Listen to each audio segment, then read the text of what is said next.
off Barbados Dessier. 7 March 1778. The morning of the 7th of March, 1778, dawned with a deceptive calm over the turquoise waters off Barbados. The sun rose over the horizon, its golden light dancing on the crests of the waves, masking the storm of iron and fire that was about to unfold. In these waters, the Continental Navy, proud yet outnumbered, sailed with resolve, led by the legendary USS Randolph, a ship that carried not just guns and sails, but the hopes of a young nation struggling to declare its place on the world stage.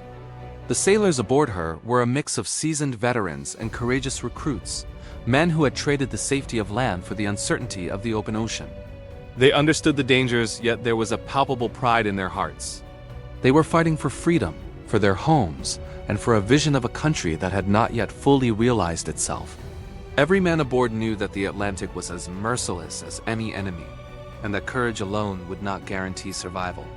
As dawn gave way to morning, the horizon shifted. Dark silhouettes emerged, slowly at first. Then with threatening clarity, the British fleet, their ships bristling with cannons, maneuvering into positions designed to strike with lethal precision. The air was thick with anticipation, the kind of tension that turns a sailor's stomach cold and sends adrenaline surging through every vein. Signals were exchanged, orders shouted over the wind, and men rushed to their stations, gripping ropes and muskets, preparing to meet the enemy with every ounce of skill they possessed. Every lookout strained eyes against the rising sunlight, searching for the subtle glint of brass in the shadow of sails. Knowing that the slightest miscalculation could mean instant death, the battle commenced with a thunderous roar.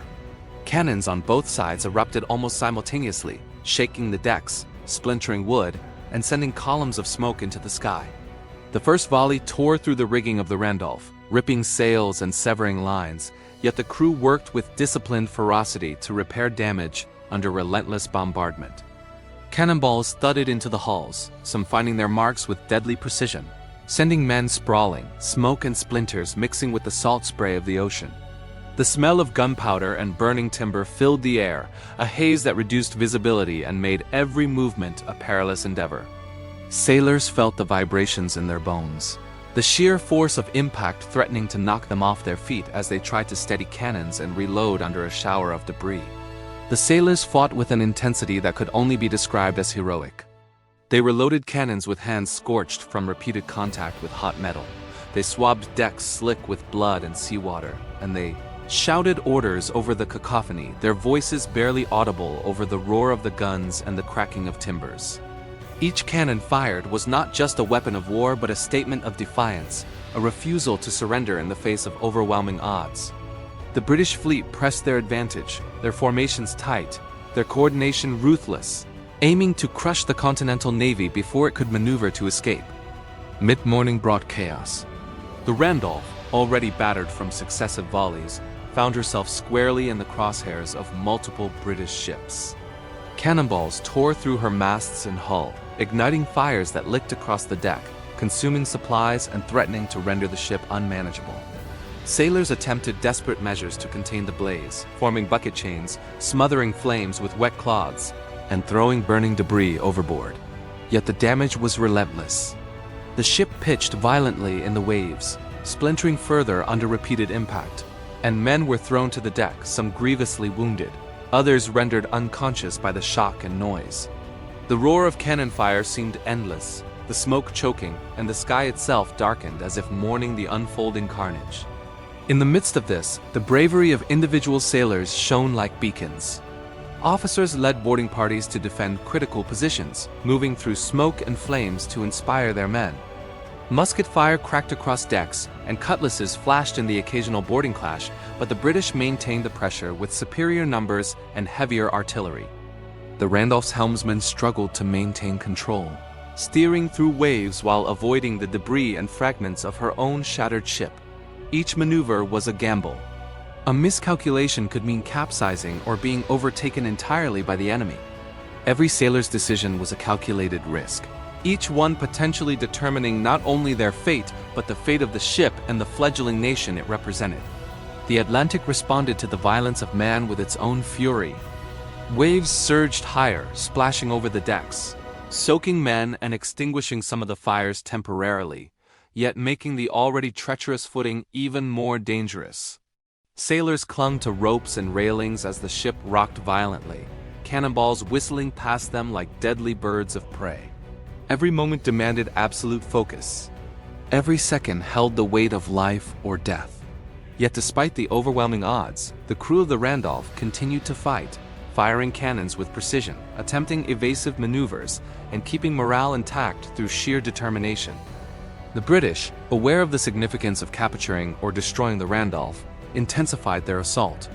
Chainshots were fired to dismantle masts, round shots tore into the hull, and the combined roar of multiple ships firing in unison created a deafening thunder that reverberated across the waters. Smoke curled into the sky, mingling with the salt-laden mist, reducing visibility to mere meters. Commands shouted over the chaos were almost lost, yet the sailors persisted, each man performing his duty with the grim knowledge that failure meant death. The coordination required to keep the cannons firing, to maintain sails and rigging, and to prevent panic among the crew was immense. Every sailor's role was crucial to the survival of the ship and her mission.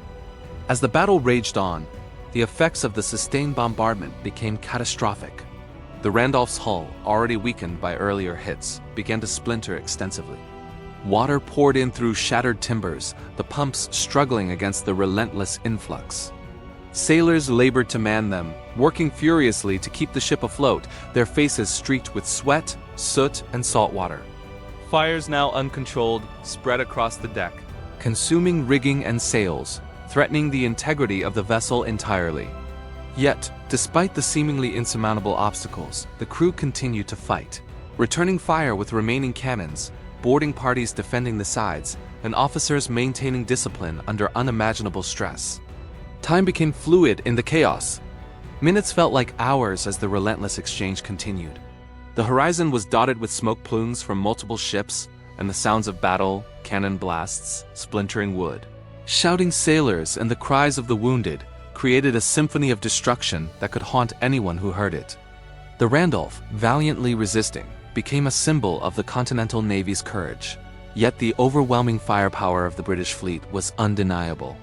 Each broadside that struck the ship further weakened her, tearing gashes in the sides, destroying gun crews, and making the decks treacherous to navigate. By mid-afternoon, the inevitable began to unfold. The Randolph, having endured a relentless assault for hours, was critically damaged. Her masts lay broken, her cannons silenced, and water poured uncontrollably into her hold.